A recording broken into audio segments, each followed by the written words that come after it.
Muy buenas a todos y bienvenidos al episodio 97 del podcast de Historia, el programa con el que cualquier persona puede aprender sobre historia independientemente de su formación o nivel de conocimientos previos. Soy Óscar Hernández, historiador y divulgador histórico. Me puedes leer en mi web Historia y puedes seguirme y contactar conmigo en mis perfiles en Facebook, Twitter, Instagram, YouTube y TikTok. Una revolución se define como un periodo muy drástico de cambio en la humanidad en muy poco tiempo, como pudo ser la revolución industrial o la revolución francesa. Y precisamente, dado la fecha en la que estamos, ese 14 de julio, quería hacer un programa sobre la Revolución Francesa. En primer lugar, evidentemente, porque llevamos 96 programas y no había dedicado nunca un programa a esto. Pero en segundo lugar, también porque me parece que la Revolución Francesa es de las más importantes revoluciones de toda la historia de la humanidad, pero no hay un gran conocimiento, ni mucho menos entre la ciudadanía. De hecho, si preguntamos por la calle al ciudadano medio, a lo mejor como mucho te dirán, 1789, 14 de julio, yo qué sé, toma de la Bastilla, ejecución del rey, pero no te saben decir nada más, no te saben decir por qué fue tan importante o los hechos que tuvieron en ella. Y bueno, puestos a hacer un programa acerca de esta Revolución Francesa tan importante para el nacimiento de nuestro mundo contemporáneo, hoy he tenido el placer de contar en este programa con un verdadero experto en el tema para que nos hable sobre ella. Él es Antonio Jesús Pinto Tortosa, doctor en Historia Contemporánea y profesor en la Universidad de Málaga. ¿Qué tal estás, Antonio? Hola, ¿qué tal, Óscar? Buenas tardes, encantado de estar con vosotros. Para mí es un gran placer tenerte hoy aquí con nosotros porque, como decía también fuera de cámara, no es muy fácil, la verdad, encontrar a grandes profesionales actuales, vivos y españoles de la Revolución Francesa, claro, porque cuando yo pienso en la Revolución Francesa, pues se me vienen autores más viejos o muertos, ¿no? Que leí en la carrera sobre la Revolución Francesa, pero no tanto los actuales. Más complicado, sí. Yo creo, también lo hablábamos fuera de cámara, yo creo que el interés histórico ha ido por otros ámbitos, sobre todo lo que se refiere al periodo contemporáneo. Además hay que tener en cuenta que el siglo XVIII para los contemporaneístas como que está un poco en tierra de nadie, ¿no? A mitad camino entre la edad moderna y la edad contemporánea. Y sí, los intereses han ido desplazándose hacia momentos más recientes. También la geopolítica pues ha empujado a que el interés se centre en acontecimientos más inmediatos. Y la Revolución Francesa, pues como tú decías, más allá de estudios clásicos como los de Labrousse, Lefebvre y compañía, pues o Bouvel, conocemos poco más, ¿no? Entonces quizá haga falta más investigación en este periodo y sobre todo también en las derivaciones de la Revolución Francesa, que no fueron pocas. Mm. Sí, de hecho, si no estoy equivocado, tú estás especializado digamos, las consecuencias, ¿no? Que esa Revolución Francesa tuvo a nivel internacional y más concretamente en el Caribe, ¿no? Eso es, sí, yo en su momento hice mi tesis doctoral sobre el impacto que tuvo la Revolución Francesa en lo que hoy es Haití, que entonces era la colonia francesa de Saint-Domingue, y cómo los ideales de la Revolución Francesa, unidos a las circunstancias que los esclavos llevaban viviendo durante más de un siglo, provocaron que la mecha prendiese y que aquella colonia se acabase convirtiendo en el primer país independiente de América, bueno, después de Estados Unidos, por supuesto, y sobre todo el primer país negro independiente de la historia. Entonces, por eso hablo de las derivaciones que fueron mucho más importantes de lo que yo creo que se llega a conocer a nivel de usuario medio. Claro, evidentemente, porque estamos hablando de una revolución de Mm. trascendencia mundial que no solo afectó a la propia Francia o a Europa Occidental, sino que llegó a afectar, ¿no? A sitios tan alejados como Haití. Sí, bueno, además hay que tener en cuenta que tú decías, ¿no? Que una revolución es un proceso de cambio violento y drástico, ¿no? Frente a la evolución en términos históricos, que es un cambio más prolongado en el tiempo y que es menos perceptible de manera inmediata. Entonces, la Revolución Francesa es destacable sobre todo porque convulsiona las bases económicas y sociales de la sociedad tal y como estaba concebida hasta ese momento. Y tanta repercusión tiene que toda Europa se levanta en guerra en contra de ella porque se teme ese contagio, como si la Revolución Francesa hubiese sido el fantasma del comunismo viene, ¿no? Como diría Marx a mediados del siglo XIX. No, la Revolución Francesa empezó siendo una cosa, pero acabó convirtiéndose en un proceso tremendamente liberal burgués. Lo que pasa es que ese cambio liberal burgués seguía siendo muy llamativo para las monarquías absolutas que había en Europa, que lo veían como una amenaza para su posición de privilegio. Y entonces de ahí que se generase esa reacción que convulsionó toda Europa, no solamente durante el periodo de la guerra napoleónica, sino que si nos ponemos a analizar los fenómenos nacionalistas que se desarrollan en el continente a partir de mediados del siglo XIX, lo que es el nacionalismo moderno, el movimiento romántico antes, surgen como reacción a la Revolución Francesa, una reafirmación de la identidad propia. No vaya a ser que vuelva a venir alguien de fuera como Francia y nos invada otra vez, ¿no? Entonces, todas estas circunstancias yo creo que es importante que se tengan en cuenta siempre. Mm. Y bueno, yo creo que antes de ponernos a hablar más sobre todo lo que sucedió a partir de 1789, yo creo que deberíamos hacer un breve contexto histórico de qué estaba pasando en Francia y así, ¿no? En Europa occidental a esos mediados, ¿no? Del siglo XVIII, último tercio del siglo XVIII, en esos años previos del estallido de la Revolución. Sí, bueno, yo creo que aquí hay que analizar diferentes capas, ¿no? de estudio. En lo social, estamos hablando de un país que es un poco la encarnación del antiguo régimen, que había tenido quizá la máxima culminación del ideal del antiguo régimen con Luis XIV en el siglo XVII, ¿no? En el Rey Sol, pero que sigue viviendo ese ideal, es decir, el rey concentra todos los poderes, el rey se considera el representante de la autoridad divina en la tierra y tiene el apoyo de la Iglesia. Y luego estamos hablando de una sociedad estamental, es decir, una sociedad en la que la población se encuentra dividida en categorías sociales a las que se pertenece no por mérito, sino por nacimiento. Es decir, no existe movilidad social. De manera que una persona que nace dentro del tercer estado o pueblo llano, independientemente de lo rico que llegue a ser a lo largo de su vida y de lo que llegue a prosperar, siempre pertenecerá al estado llano, y un noble, por mucho que se arruine, siempre será un aristócrata. Eso en el punto de vista, desde el punto de vista social, una sociedad, como digo, tremendamente estanca, y una sociedad en la que existe una conflictividad muy alta entre los de arriba y los de abajo porque no hay posibilidad de ascender o de descender, ¿no? Desde el punto de vista económico, Francia es el segundo país que se suma al proceso de la industrialización, después del Reino Unido, bueno, de Inglaterra todavía, que es la cuna de la industrialización. Y Francia todavía, en estas fechas, 1789, pese a que la industria está empezando a desarrollarse, más allá de París no hay grandes ciudades, y París no tiene nada que ver con la urbe que nosotros conocemos en la actualidad, y es un país tremendamente populoso, el más populoso del continente europeo, y tremendamente rural. El campo es el sector preponderante por excelencia, el sector primario es el que domina la economía y, como todos sabemos, eso es indicativo de un país que no está desarrollado, un país que conserva todavía una estructura económica arcaica. Y a todo esto, es decir, a la situación política, un monarca que concentra todos los poderes, a la situación social de descontento generalizado porque existe ese estancamiento que impide la movilidad y el ascenso, y a la situación económica, ¿no? De postración económica, de predominio de la estructura agraria y de varias crisis económicas que se van sucediendo a lo largo de la década de 1780, hay que sumar que la política exterior de Francia fue tremendamente desafortunada. Por motivos que sería largo de explicar, a la corona francesa se le mete entre ceja y ceja en el último tercio del siglo XVIII embarcarse en una serie de conflictos externos, fundamentalmente con el que está llamado a ser su gran enemigo por excelencia, que es Inglaterra, que son conflictos que acaban desangrando a Francia. Pienso en la Guerra de los 7 Años y sobre todo luego pienso en la independencia de las 13 colonias de Norteamérica. Cuando las 13 colonias de Norteamérica comienzan a dar señales de irredentismo, justo después del final de la Guerra de los 7 Años y la Paz de Amiens, a partir de la década de 1760 empiezan a dar señales de irredentismo y de deseos de emancipación, la monarquía francesa intenta subirse al carro y aprovechar que esa es la principal colonia y la principal fuente de ingresos de Inglaterra junto a la India, ¿no?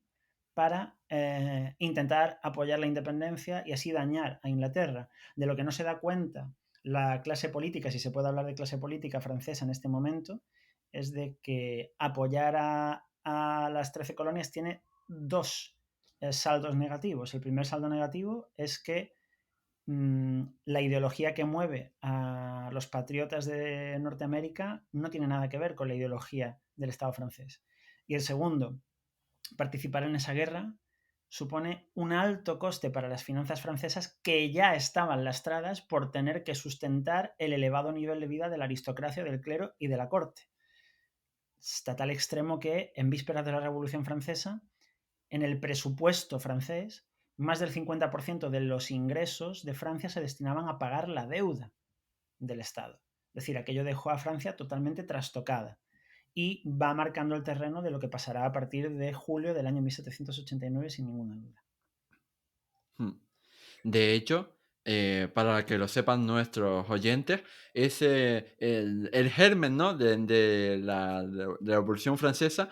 Empezó con la convocatoria de lo que se llamaban los Estados Generales, y estos Estados Generales no se convocaban desde hacía mucho tiempo, pero se convocaron en esta ocasión por una cuestión fiscal, ¿no? Por un debate que surgió en esa sociedad. Efectivamente, sí. De los estados generales se crean en la Baja Edad Media. De hecho, los crea Felipe IV el Hermoso, curiosamente. Y los estados generales surgen como una institución consultiva. Si buscásemos una correspondencia, podríamos pensar en las Cortes en Castilla y en Aragón, es decir, son una especie de asamblea legislativa que no tiene nada ni de asamblea ni de legislativa, ¿no? Sino que es una especie de institución consultiva. El rey se reúne con los integrantes de los estados generales, que son representantes de los tres órdenes de la sociedad, nobleza, clero y estado llano, y dentro del estado llano, mayoría de la burguesía, para comunicarles las decisiones que va a adoptar en momentos críticos. Pero cuando se les comunica esas decisiones, son decisiones que ya están tomadas, es decir, en la política de hechos consumados. La única función que desempeñan los miembros de los estados generales, los diputados, es la de oír al rey, que graciosamente les comunica aquello que va a hacer y que se va a proponer hacer, y lo va a hacer independientemente de cuál sea la actitud de los diputados de los estados generales. Pero mediante la reunión de esta institución se intenta un poco dar la apariencia de que el rey no ha tomado la decisión por sí mismo, sino que tiene a bien tratarla y dialogarla con los diputados de los estados generales. Y casi siempre se convocaban por cuestiones, como digo, de urgencia y de excepcionalidad en el contexto de Francia, cuando alguna decisión podía suscitar algún tipo de malestar entre los tres órdenes, sobre todo entre los dos órdenes privilegiados, porque en los estados generales, esto es importante decirlo, el voto es por estamento. Los estamentos tienen que votar y el rey quiere saber que tiene el apoyo de nobleza y clero, los dos estamentos privilegiados que votan por separado, un voto cada uno, para saber que esas medidas van a ser aprobadas, es decir, que sigue teniendo el beneplácito de la aristocracia y del clero, que son fundamentales para que el sistema se reproduzca y se mantenga. El tercer estado, independientemente de que sea más numeroso el número de diputados que nobleza y clero, también emite un solo voto, es decir, está en minoría, siempre pierde las votaciones por 2-1. Entonces, durante un siglo, la última vez que se convocaron fue a principios del siglo XVII, habían estado sin convocarse. Y se convocan precisamente porque a lo largo de 1788 se vive una situación muy dramática en el país como consecuencia de lo que yo decía, ¿no? De el endeudamiento provocado por la guerra de independencia de las 13 colonias de Estados Unidos, ya podemos hablar de Estados Unidos, y además hay una situación compleja porque como las desgracias nunca vienen solas, pues a este endeudamiento externo y a esta pérdida de prestigio externa y este contagio ideológico extraño que se produce entre la burguesía francesa, se suma el hecho de que hay una mala cosecha. El año de 1788, toda la década de 1780, pero en general 1788 en particular, perdón, es un año especialmente catastrófico. Y se habla de los motines del pan, es decir, el precio del cereal, precisamente por las malas cosechas, crece, y no solamente crece por la escasez, sino que también crece porque determinados personajes se dedican a acaparar el grano para especular con el precio del grano. Entonces, en París y en las principales ciudades se generaban las colas del hambre, y a Luis XVI y a María Antonieta, de hecho, se les llamaba el panadero, la panadera, y a su hijo, al Delfín, se le llamaba el aprendiz de panadero, porque se sabía que la familia real era la principal implicada en estas tramas de especulación con el grano para subir el precio y así aumentar las ganancias de quienes controlaban el grano en época de escasez, ¿no? Entonces, en medio de esa crisis económica, ¿qué pasa? El Estado no tiene dinero, como ya te he dicho antes, más del 50% del presupuesto se tiene que dedicar a pagar la deuda, la población pasa hambre y de pronto surge un clamor popular, sobre todo entre la burguesía francesa, que es esta clase social que ha ido enriqueciéndose y formándose desde la Edad Media en adelante, que ha ido desarrollando una actividad económica pujante vinculada al comercio, vinculada a los negocios, a las profesiones liberales, y que se pregunta por qué, si es el motor económico del país, no puede participar en la política por el simple hecho de pertenecer al Estado llano, de que se la considera Estado llano y no puede ascender socialmente, mientras que la nobleza y el clero son clases parásitas que no solamente, no solamente controlan el poder, sino que además no contribuyen, no pagan impuestos. Entonces, desde la burguesía francesa, y luego aclamada por el pueblo llano, por las masas, surge una cosa que es bastante común, que es, bueno, pues los aristócratas y los miembros del alto clero que pagan impuestos, que se haga una reforma fiscal y que se pague impuestos. Y este es el motivo de la convocatoria de los Estados Generales. Luis XVI sabe que nobleza y clero, alto clero, están en contra de esta iniciativa, pero lo que hace Luis XVI es, viendo que el descontento del pueblo francés es generalizado, intenta ganar tiempo, convoca a los Estados Generales que se convocan para enero de 1789.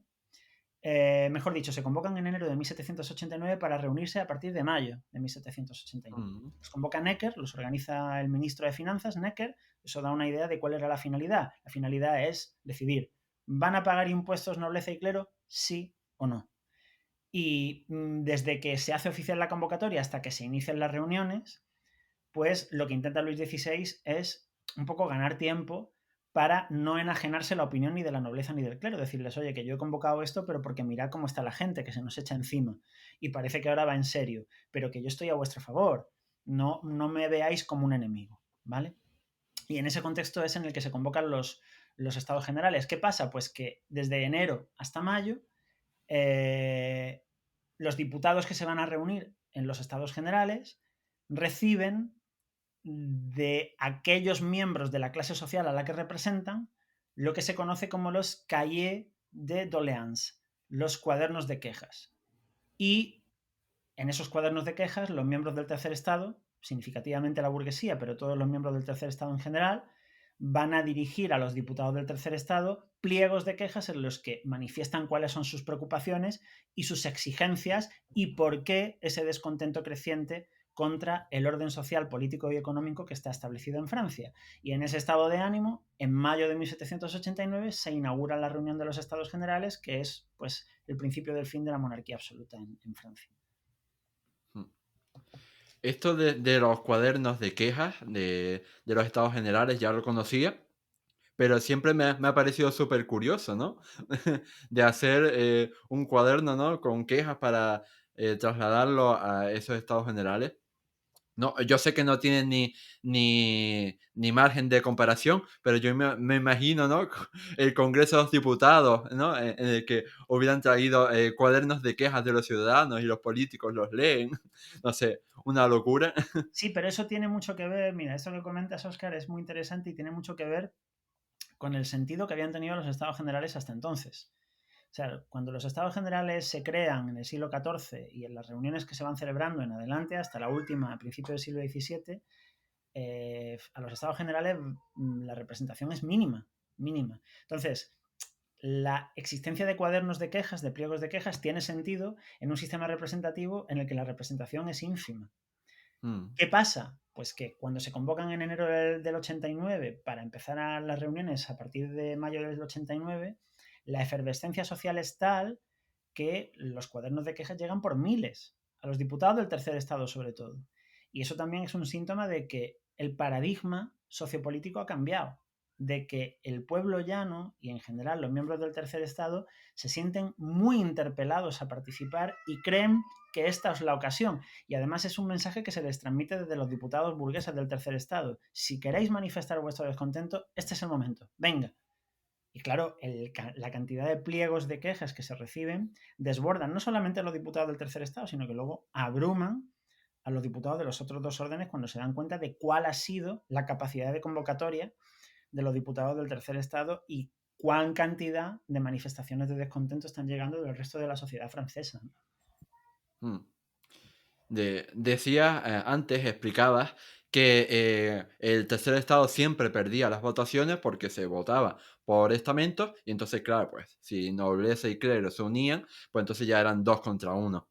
Pero precisamente lo excepcional de los estados generales de 1789 es que el tercer estado se rebeló y no, o sea, y no quiso que se votara por estamentos. Y eso fue el germen de, ¿no?, la chispa que hizo estallar la revolución. ¿Cómo Sí, fue este proceso de rebelión del tercer estado? pues fue interesante porque aquí lo que juega fundamentalmente es la ideología ilustrada, ¿no? La ideología ilustrada que se desarrolla durante el siglo XVIII, el siglo de las luces, que es curioso porque siempre se asocia a Francia, teniendo en cuenta que Francia es la cuna de la revolución y que va a legar, pues, a la historia del pensamiento a grandes intelectuales como Montesquieu, Rousseau, Voltaire, etcétera, ¿no? Pero la ilustración, la Aufklärung, es un movimiento eminentemente alemán, ¿no? Y siendo su padre Kant, Immanuel Kant. Pero más allá de eso, la filosofía ilustrada ha ido depositando un poco la semilla a lo largo del siglo XVIII del cambio social, ¿no? Ese imperio de la razón por encima de la superstición, que hace que miembros de la burguesía y del pueblo llano se cuestionen por qué el poder del rey es infalible, por qué el poder del rey es indiscutible. Es que es la representación de Dios en la tierra. Bueno, pero ¿qué tipo de evidencia empírica existe para soportar eso, ¿no? Para sostener eso? Entonces, esta ideología ilustrada en Francia va a tener especial éxito a través de pensadores que van a poner un poco los hitos de las reclamaciones revolucionarias, y pienso fundamentalmente en dos, y uno de ellos que es inglés, ¿no? Y un tercero que es inglés. Los dos franceses son Montesquieu, con el principio de la separación de poderes, de la independencia de los poderes, y Rousseau, Jean-Jacques Rousseau, que entre los círculos ilustrados era visto como el freak un poco, porque era un individuo un poco peculiar, y además no era francés, era suizo de origen, pero que enuncia el principio de soberanía nacional. Y este principio de soberanía nacional es el que impera entre los diputados del tercer estado cuando se inicia la reunión en mayo de 1789, y los diputados del tercer estado se dan cuenta de que ellos mismos son tantos, y esto es un dato histórico. Los diputados del tercer estado eran en torno a unos 600, si no recuerdo mal, que eran tantos como los de nobleza y clero sumados. Entonces, claro, ellos piensan, si nosotros representamos a la masa de la población, que es el sector social más numeroso, ¿eh?, ¿por qué tenemos solamente un voto? Puesto que representamos a la masa de la nación, lo justo es que el voto sea individual, ¿no? Y es curioso porque se inventó una solución intermedia que no llegó a prosperar, que fue conceder la posibilidad, antes de conceder el voto por individuo, conceder la posibilidad de que el tercer estado tuviese 2 votos en lugar de uno. Es decir, que nobleza tuviese un voto, clero tuviese un voto y los miembros del tercer estado tuviesen 2. Un poco para responder a la proporcionalidad de la representación. Pero claro, eso tampoco solucionaba nada. Porque si a la hora de votar las cargas fiscales sobre las clases poderosas, nobleza y clero suman 2 votos juntos y el tercer estado suma otros 2, estamos en una situación de empate, una situación indisoluble, ¿no? Y de ahí que se exija que el voto sea individual. ¿Qué pasa? Que como consecuencia de la exigencia del voto individual, pues se produce ya la reacción de la aristocracia y del clero, sobre todo la reacción de la aristocracia y del clero encabezada por y amparada por el rey, ¿no?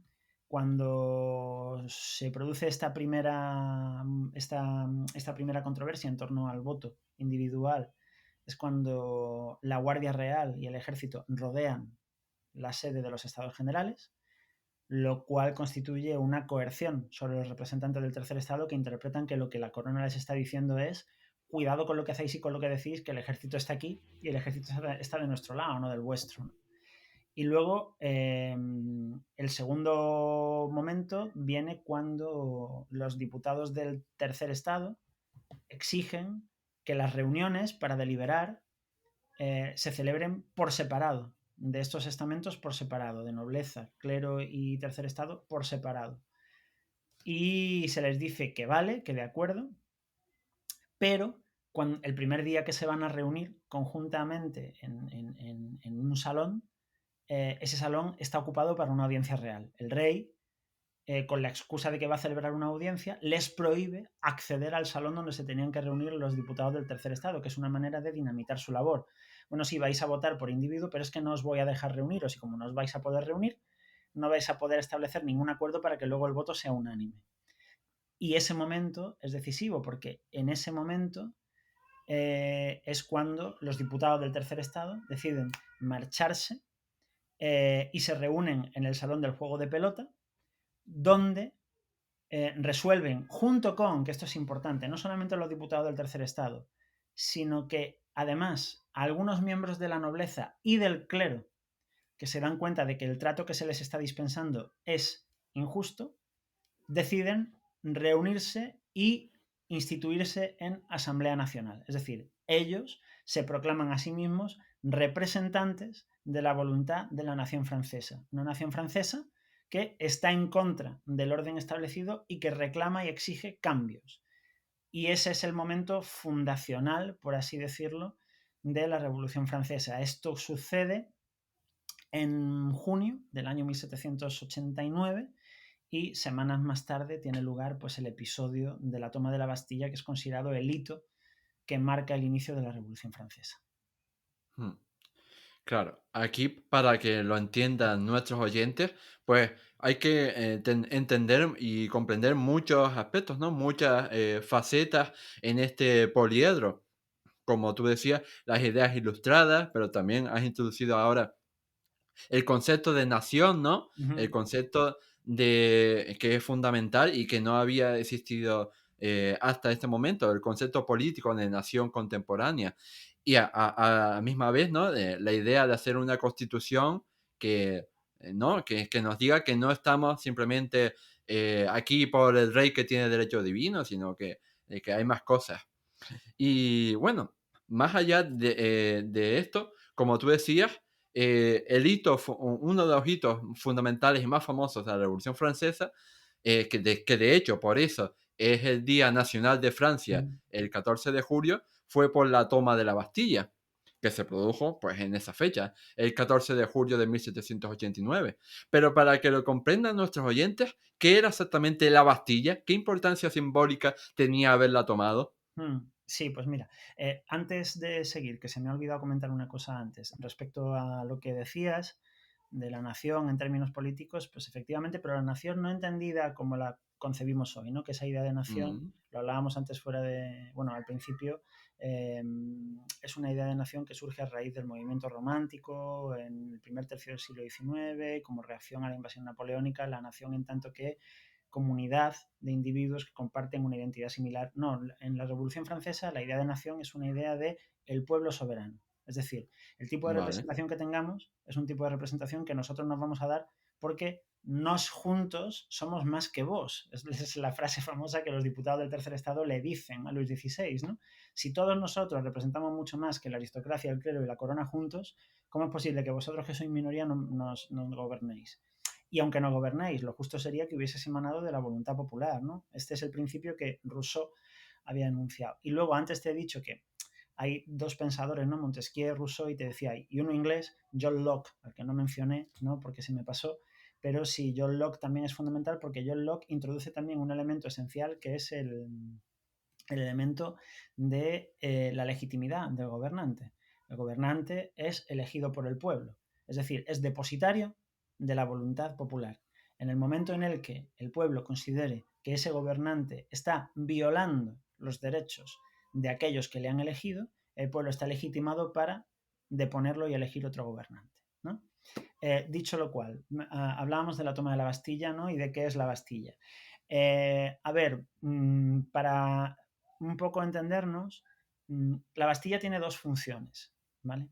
La Bastilla surge primero como una fortaleza que forma parte de la infraestructura defensiva de la ciudad de París, ¿m? En el contexto de las guerras del siglo XVI. Es decir, forma parte del entramado defensivo de la ciudad. Pero acaba convirtiéndose en una prisión. Y acaba funcionando como prisión de aquellos, la prisión a la que se destina aquellos individuos que son considerados de crimen de lesa majestad, es decir, de atentar contra la corona y de atentar contra la legitimidad del rey en tanto que representante de la voluntad divina, en tanto que gobernante por voluntad divina. En este sentido, ¿qué representa la Bastilla? Pues, si se me permite la comparación, además en el contexto español, yo creo que sería una institución, es un edificio, pero al mismo tiempo es una institución, a medio camino entre Montjuic y la Puerta del Sol, la Dirección General de Seguridad, ¿no? Durante el franquismo. Montjuic, porque empieza siendo una fortaleza que se construye en Barcelona como parte de la infraestructura defensiva de la ciudad, pero también para vigilar el puerto y vigilar la actividad de la población y poder actuar contra la población en caso de rebelión, como ocurriría durante el trienio esparterista, ¿no? Cuando fue bombardeada Barcelona por Van Halen en 1841-1842 por el gobernador, por el capitán general, y la Dirección General de Seguridad de la Puerta del Sol porque es una prisión política. Y la población en julio, curiosamente, el 14 de julio de 1789 coincide con la jornada en que el precio del pan alcanzó su máximo histórico. Entonces, con una población hambrienta que hace cola para comprar el pan y el pan está a un precio que es inalcanzable para las masas. Y si es así en la ciudad, no hablemos ya en el entorno rural con los problemas de abastecimiento que existen por la falta de infraestructuras de transporte necesarias para garantizar el abastecimiento de todo el territorio francés. Un territorio francés que era, es y será eminentemente centralista, pariscentralista, ¿vale? Más el conocimiento de las noticias de lo que está pasando en la reunión de los Estados Generales, ¿no? El boicot permanente de la corona, el clero y la aristocracia a los diputados del tercer estado. Todo ello lleva a que el pueblo, los llamados descamisados, ¿no? Los sans-culottes, decidan que el cambio está tardando demasiado. Es decir, esto que los burgueses dicen que van a hacer en los estados generales y que están intentando hacer por la vía diplomática y que han configurado una asamblea nacional y todo lo que tú quieras, eso está muy bien, ¿no? Pensaría, digo yo que pensaría el francés medio, pero es que a mí esto se me escapa. Yo esto ni sé de lo que va, ni lo entiendo. Yo lo que sé es que tengo hambre, que los de arriba viven cada vez mejor, que yo vivo cada vez peor y que esto no puede seguir así. Y como los diputados del tercer estado están yendo por una vía que es muy lenta, pues ¿qué hago yo? Me lanzo a la calle y me tomo la justicia por mi mano. Entonces, lo que hacen las masas el 14 de julio, ¿no? Coincidiendo con esa máxima de precios de pan y con una crisis de hambre y de subsistencia pues, que no tenía precedentes, de hecho se dice que la Revolución Francesa es una revolución provocada por el hambre, básicamente, ¿no? ¿Qué es lo que hace la población? Se tira a la calle y va a la Bastilla y a Les Invalides, al Hospital de los Inválidos, para hacer acopio de armas y además también para, en el caso de la Bastilla, liberar a los presos políticos, es decir, a todas aquellas personalidades que en los últimos tiempos habían manifestado su disconformidad con el orden de cosas instaurado en Francia durante la monarquía de Luis XVI y que, puesto que han sido puestos en prisión por un crimen político cuyo juicio es arbitrario, pues van a ser puestos en libertad. Y luego para eso, para hacer acopio de armas, y justo en el momento en el que se está haciendo acopio de armas, el pueblo toma el control del Ayuntamiento de París, que esto es interesante, y se constituye una Guardia Nacional. Es decir, el pueblo llano se da a sí mismo, el tercer estado se da a sí mismo una fuerza armada independiente del ejército. Desde la evidencia de que el ejército sirve a los intereses de la monarquía, de la aristocracia y del clero, se crea esta Guardia Nacional, que la Guardia Nacional va a ser un elemento representativo de la revolución liberal a lo largo de todo el siglo XIX en diferentes escenarios nacionales, estatales. Y eso significa ya de manera efectiva no solamente que el pueblo asalta directamente las instituciones que representan la represión, ¿no? El poder represor de la corona, sino que además el pueblo se siente tan fuerte como para crear una organización estatal paralela a la que representa la corona de Luis XVI. Es decir, no reconocemos, en términos contemporáneos, ¿no? En términos actuales, no reconocemos tu Estado y nos vamos a dotar de un Estado propio. Hmm. Lo que se dice una revolución por todo lo alto. Sí. Y bueno, este movimiento que, como tú decías, se tomó la justicia por su mano, sabemos, ¿no?, que se le fue bastante la mano. Por ejemplo, lo que se ha conocido, ¿no?, por la historiografía como el movimiento campesino del Gran Miedo, que consistió pues en el asalto a fortalezas, ¿no?, y castillos señoriales para hacer pues la revolución, nunca mejor dicho. Cuéntanos un poco más acerca de este Gran Miedo. Sí, además es especialmente interesante porque es un episodio que en diferentes contextos y en diferentes países se ha repetido a lo largo de la historia en el futuro, ¿no? Sí, el conocido como la Grande Peur ocurre en el verano de 1789 y es un poco más de lo mismo que decía, ¿no? En un momento en el que la Asamblea Nacional Constituyente anuncia la abolición de los privilegios feudales y del orden feudal. Pensemos que en Francia existía una proporción muy elevada. He dicho antes que la principal fuente de riqueza es la tierra, la agricultura, y eso implica que la aristocracia, fundamentalmente, es una aristocracia terrateniente absentista. Tiene grandes propiedades en el campo francés, pero el dueño de las propiedades no está allí, ¿no?, sino que está, ¿dónde? En París. ¿Quién administra las propiedades? Pues gente empleada de esos aristócratas. Y esa concentración de grandes propiedades en pocas manos hace que exista una masa campesina sin tierras, ¿no? Una masa campesina sin tierras que lo que quiere es poder acceder a tierras para poder cultivar una pequeña porción con la que producir para poder alimentar a su familia, para poder sobrevivir, ¿no? Entonces, en buena medida esa estructura de la propiedad permanece porque es heredera de la Edad Media.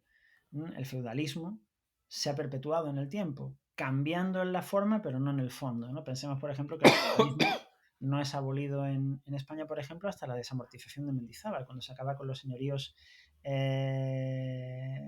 jurisdiccionales, ¿no?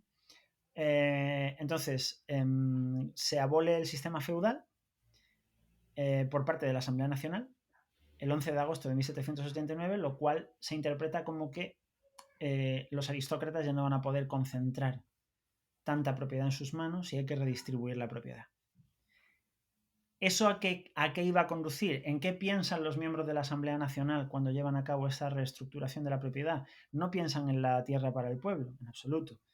Muchos de ellos eran burgueses, la mayoría eran burgueses y lo que piensan es en expropiar tierras de la aristocracia y del clero, sobre todo tierras en manos muertas que no se cultivan, para dividirlas en pequeños lotes que se subasten y que se puedan redistribuir entre la burguesía, de manera que la burguesía pueda acceder a esos lotes de tierra y convertirlos en lotes productivos con los que obtener beneficio, ¿no?, al mismo tiempo que pueda implementar mejoras técnicas, incrementar la productividad, etc.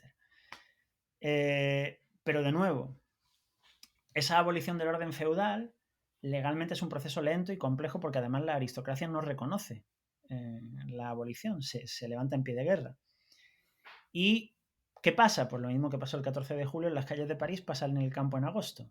Sí, la Asamblea Nacional ha abolido la propiedad, pero ¿esto qué quiere decir? Piensa el campesino medio. Esto quiere decir que ahora hay que esperar a nuevas leyes que reglamenten cómo las propiedades se les van a quitar a los aristócratas para redistribuirlas. No, yo quiero tierras ya.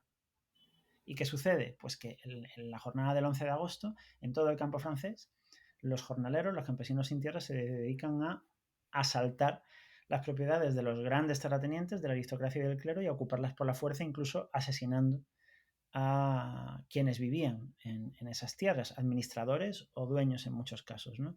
Y eso da lugar al episodio de la Grande Peur, que, como digo, se repite en momentos diferentes en la historia, tan tardíos como, por ejemplo, la reforma agraria de la República aquí en España. Cuando se lleva a cabo la reforma agraria de la República, una de las que lleva a cabo el gobierno social hazañista entre el 31 y el 33, una de las reivindicaciones de los campesinos es: sí, esto está muy bien, pero es que esto va muy lento, esto tiene que ir más rápido. porque hemos aguantado la desigualdad durante mucho tiempo y no tenemos más paciencia. ¿Y qué se hace? Las expropiaciones forzosas, ¿no? Que provocan una reacción a la contra de los terratenientes, ¿no? Pues exactamente lo mismo es lo que pasa en Francia en este momento. Ahí vinculamos, ¿no?, con lo que decías tú al principio de que las repercusiones y ramificaciones de la Revolución Francesa se extienden mucho más de lo que imaginamos. Sí.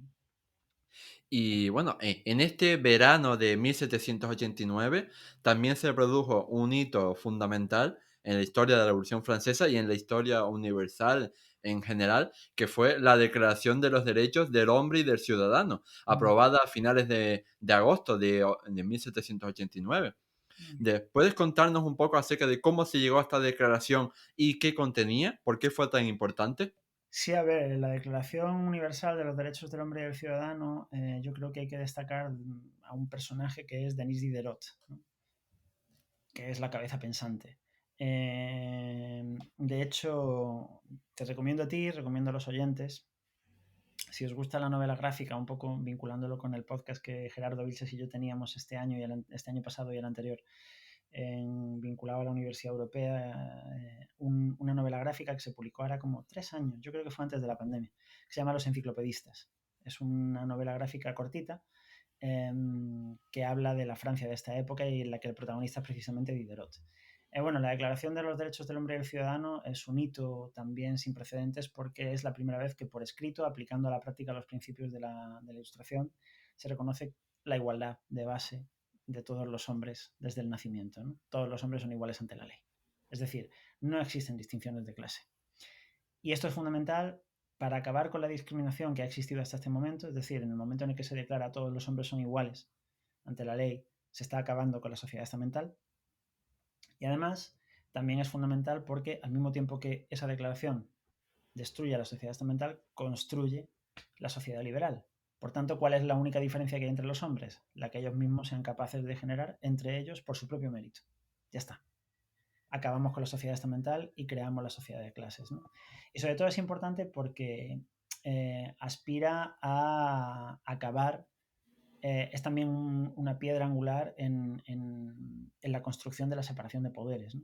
La igualdad de los hombres ante la ley implica que la aplicación de la ley es neutral e independiente. Por tanto, tiene que quedar al margen de las instancias políticas, ¿no? Sí que me parece interesante reflexionar sobre esta declaración de derechos por 2 motivos. Primero, porque es, como tú bien decías, una declaración de derechos del hombre y del ciudadano en masculino, ¿no?, que tuvo su contestación por Olympia de Gouges, ¿no?, con la declaración de los derechos, la Declaración Universal de Derechos de la Mujer y de la Ciudadana. Una Olympia de Gouges que, defendiendo los derechos de las mujeres y el papel de las mujeres en la Revolución Francesa, que no estaba siendo tenido en cuenta, acabó siendo purgada por la propia Revolución Francesa y acabó siendo ejecutada, lo cual nos da una primera aproximación sobre los límites de la Revolución. Es decir, la Revolución Francesa estaba lejos de ser una subversión radical del orden social. Fue una subversión del orden social, pero no en lo radical. Constituyó, representó un cambio de dueños, pero unos dueños por otros, no la abolición de los dueños. Y luego el otro elemento interesante es que a mí algo que siempre me ha llamado mucho la atención es, a raíz de los estudios de la tesis, es que cuando se enarbola la Declaración Universal de los Derechos Humanos, de los derechos del hombre y del ciudadano, quienes defienden estos principios son los miembros de la burguesía, los principales interesados en que la igualdad de derechos se imponga, porque eso les permite a ellos convertir su poder económico de manera fáctica ya por fin, después de siglos, en poder político, ¿no?, y en poder social. Pero claro, hay que pensar que buena parte de esos burgueses que apoyan la Revolución Francesa son representantes de la burguesía del comercio y de la burguesía marítima, ¿no?, de enclaves como Marsella, Nantes, Burdeos, es decir, gente cuya fortuna se ha hecho en el comercio, fundamentalmente con las colonias, ¿no?, y gente cuya riqueza depende de las colonias. Cuando estos individuos teorizan sobre los derechos del hombre y del ciudadano, piensan siempre en el hombre y el ciudadano masculino blanco, es decir, las colonias no. ¿Por qué? Porque, y esto es muy ilustrado, la historiografía de la Ilustración contiene en sí un elemento que a mí me parece importante, que es que la tradición intelectual ilustrada reinterpreta la historia del mundo hacia atrás, de manera que la consecuencia directa de la evolución desde los orígenes de la humanidad sea la supremacía europea, ¿no? Y la supremacía de la Europa ilustrada. Eso deja de lado a otros escenarios del mundo. Entonces, no se piensa en ningún momento en los habitantes de las colonias, se da la deliciosa, entre comillas, circunstancia de que estos mismos burgueses que están defendiendo la libertad, la igualdad y la fraternidad en Francia comercian con esclavos. Y muchos de ellos son propietarios absentistas de ingenios o de plantaciones de tabaco, de plantaciones de cacao en las colonias trabajadas con esclavos negros africanos. Nunca quieren que estos principios lleguen a las colonias. Jamás querrán que estos principios lleguen a las colonias. Porque son conscientes de que no se puede traspasar ese límite porque entonces ellos pierden su principal fuente de ingresos, que es a su vez la principal fuente de financiación de la revolución. Si eso se pierde todo. Entonces, me parece importante que se tenga en cuenta eso, ¿no? Cuáles son los límites reales de la revolución. De hecho, hay un profesor de la Universidad de Yale, si no estoy equivocado, que es Nick Nesbitt, que escribió un ensayo en 2008 que se llama... bueno, el subtítulo es La Revolución Haitiana y la Ilustración Radical. Y habla de cómo los esclavos de Saint-Domingue de Haití, cuando se sublevan en 1791, ellos están aplicando verdaderamente los principios de la Revolución Francesa, que es libertad, igualdad y fraternidad, pero para todos, sin distinción. Y él sostiene que esos principios que ellos aplican están en los orígenes de la Ilustración, en concreto en la filosofía de Spinoza, de Baruch Spinoza, y que en Francia pues no se llevaron hasta sus últimas consecuencias porque eso supondría la ruina absoluta del país, ¿no? Entonces, bueno, pues me parece interesante que se tenga siempre esto en cuenta, ¿no? Que la Declaración de los Derechos del Hombre y del Ciudadano es un hito sin precedentes, pero que tiene unos límites muy concretos y tenemos que ser conscientes de esos límites. Pasa igual en Estados Unidos. Uno de los padres fundadores de Estados Unidos, Jefferson, era propietario de negros en Virginia. Entonces, tenemos que tener en cuenta esto. Y de hecho, durante las sesiones de la Asamblea Nacional, y esto es histórico, pasó una cosa muy reseñable que yo además cito reiteradamente en el libro que publiqué de la tesis, que es que el marqués de Mirabeau, que es uno de los líderes de la Asamblea Nacional Constituyente, cuando se empezó a discutir sobre la igualdad de derechos, se dirigió a sus compañeros de bancada, todos ellos, en su mayoría, propietarios en las colonias, propietarios absentistas, y les dijo una frase que, insisto, es histórica, que fue «Citoyens des Antilles, vous habitez sur le Vesuve». Ciudadanos de las Antillas, ustedes viven bajo el Vesubio. Cuidado que como esto llegue allí en estos mismos términos, podáis tener problemas. ¿De verdad queréis llevar libertad, igualdad y fraternidad hasta sus extremos? Obviamente no. Sí, yo creo que esta respuesta a esta pregunta ha sido fundamental y magistral para darnos cuenta una vez más de que la historia no hay ni que idealizarla ni de que simplificarla, porque ni es sencilla ni es una cuestión binaria de buenos contra malos, de malos, o sea, de un negro o un blanco, ¿no? La historia en realidad es una escala de grises tremendamente compleja y llena de flecos y hilos, y no se puede explicar con reduccionismo. No. Y bueno, para ir acabando ya este programa, quería preguntarte por otro de los hitos de la Revolución Francesa, como fue la Constitución de 1791, y hacer una aclaración a nuestros oyentes para decirles que, dada la complejidad, ¿no?, de este proceso de la Revolución Francesa, pues a lo mejor hacemos 2 programas acerca de la Revolución Francesa y así en otro programa pues hablamos sobre todo lo que queda, ¿no?, en esta década de los 90, porque a lo mejor la gente se está preguntando, ¿no? ¿Cuándo fue lo de, por ejemplo, la ejecución de Luis XVI o quién fue Robespierre? Entonces, todo eso lo explicaremos en un futuro segundo programa de la Revolución Francesa para que este tampoco se nos quede demasiado largo y así pues sean más digeribles ambos programas. Pero bueno, como decía, volvemos para concluir en la Constitución francesa de 1791 y así lo dejamos aquí fijado como punto divisorio entre ambos programas. Sí, no, pues mira, la Constitución de 1791 es interesante porque ya 2 años después de la toma de la Bastilla da una idea de por dónde van los tiros, ¿no? Es decir, la toma de la Bastilla es el pueblo alentado por la burguesía porque la burguesía necesita a las masas para acabar con el antiguo régimen. Pero la Constitución de 1791, si pudiese tener un subtítulo, sería, bueno, ya habéis hecho vuestra función, a vuestra casa, a vuestro campo, y ahora dejadnos a nosotros que vamos a ser los que dirijamos esto, ¿no? Es una constitución eminentemente monárquica y burguesa, en el sentido de que sí incluye una declaración de derechos, que es la primera vez que ocurre, ¿no? En Europa, en la constitución estadounidense ya lo había hecho. Eh, y luego, pues es una constitución que, por ejemplo, establece un sufragio censitario. Es decir, aquí quienes van a tener la posibilidad de votar y de participar son aquellos que tienen un nivel de propiedad concreto. Las masas no, el pueblo no. Es decir, nos da una idea de por dónde van los tiros en el sentido de que la revolución es una revolución hecha por la burguesía para, como decía antes, beneficiarse de una posición de poder que no había tenido durante siglos, ¿no? Una vez que ya se ha acabado la monarquía absoluta, una vez que ya el orden social ha cambiado, pues vamos a garantizar que ahora quienes gobernamos somos nosotros y que el pueblo se mantiene obediente, ¿no? Es esta retórica lampedusiana de cambiar todo para que nada cambie. Sin embargo, y pese a que es una constitución, como digo, de un alcance muy limitado, no fue especialmente bien acogida por Luis XVI. Luis XVI además tiene una historia muy curiosa porque desde que estalla la revolución en adelante no va a saber a qué carta jugarse, ¿no? Él va a querer contemporizar con los revoltosos, pero al mismo tiempo se va a dar cuenta de que la cosa se le está yendo de las manos.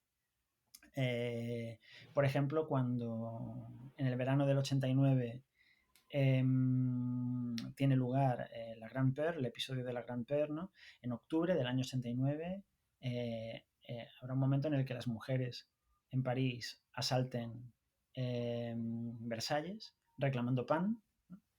Y el rey lo que hace es, cuando llegan los revolucionarios dirigidos por el marqués de Lafayette, que había combatido a favor de la independencia de Estados Unidos, Luis XVI se da cuenta de que tiene que ponerse de parte de los revoltosos y aparecerá en el balcón del palacio con el marqués de Lafayette y le dirá al pueblo: no os preocupéis, me voy a París con vosotros y ya no viviré más en Versalles, voy a vivir en las Tullerías, como diciendo, venga, que estoy de vuestro lado.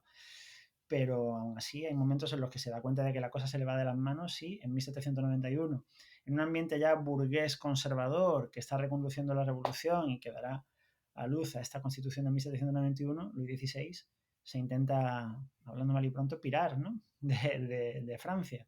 En el resto de Europa hay un gran escándalo con todo lo que está sucediendo en territorio francés. Los ejércitos de las potencias circundantes, sobre todo Austria, ¿no? Y Prusia, están rodeando a Francia para intentar contener el empuje revolucionario, y Luis XVI, en agosto de 1791, junto con la familia real, se intenta fugar para unirse a las tropas de la reacción y acabar con la revolución con ejércitos extranjeros invadiendo su propio país. Se le detiene en Varennes y ese es el principio del fin, porque cuando se le detiene en Varennes regresa, se aprueba la Constitución, él jura la Constitución y va a ser un monarca constitucional durante un año, pero en 1792, cuando en el verano de 1792 la Constitución del 91 es abolida y se proclama la República Francesa, la Convención Nacional. La Convención Nacional, la primera medida que adopta ya en septiembre del 92 es iniciar el juicio político contra Luis XVI por crimen de alta traición contra el pueblo francés. En diciembre se le condena a muerte y en enero de 1793 es ejecutado, ¿no? O sea que esta constitución, que es una constitución tan modesta, a la reacción francesa le ponía de los nervios, porque es que la reacción francesa verdaderamente no estaba dispuesta a que nada cambiase. Lo que pasa es que es uno de estos momentos extraños en los que ya, por mucho que se quiera contener el cambio, no hay marcha atrás. Se podrá intentar que el cambio sea más radical, menos radical, pero lo que no se puede es volver hacia atrás. Es un poco lo que se dice en el caso de España, ¿no? Después de 1835 y de la Revolución de 1836, sobre todo, después de la caída de Mendizábal. Sí, Mendizábal cae, el progresismo no va a estar en el poder hasta la década de los 40, el progresismo va a tener muy poca presencia en el poder, pero lo que no se puede hacer es volver a la monarquía absoluta. No. Hay cosas que han cambiado estructuralmente en lo político, en lo social y lo económico que ya no admiten una vuelta atrás, ¿no? Por mucho que la reacción quiera. Y esto es un poco lo que pasa en 1791. Se intenta contener y Francia, de hecho, seguirá siendo un país durante buena parte del siglo XIX liberal, liberal conservador, pero lo que no se puede es restaurar la monarquía absoluta. Eso es imposible. Ni siquiera cuando el Congreso de Viena favorezca la entronización de Luis XVIII se establece una monarquía absoluta. Es un régimen de carta otorgada. O sea que en esas estamos. Y así dejamos ya, ¿no?, la lanzadera para 1791-92 en la próxima entrevista, si tenéis a bien seguir con esta serie. Por supuesto, ha sido una fantástica, al mismo tiempo, conclusión de este programa e introducción del futuro segundo programa. Y nada, pues, llegados a este punto, yo solo quería agradecerte infinitamente a ti, Antonio Jesús, por haber venido aquí a ponernos luz, ¿no?, en la oscuridad que hay general sobre la historia de la Revolución Francesa. Así que muchísimas gracias por todo. Gracias a vosotros y ya sabéis, a vuestra disposición.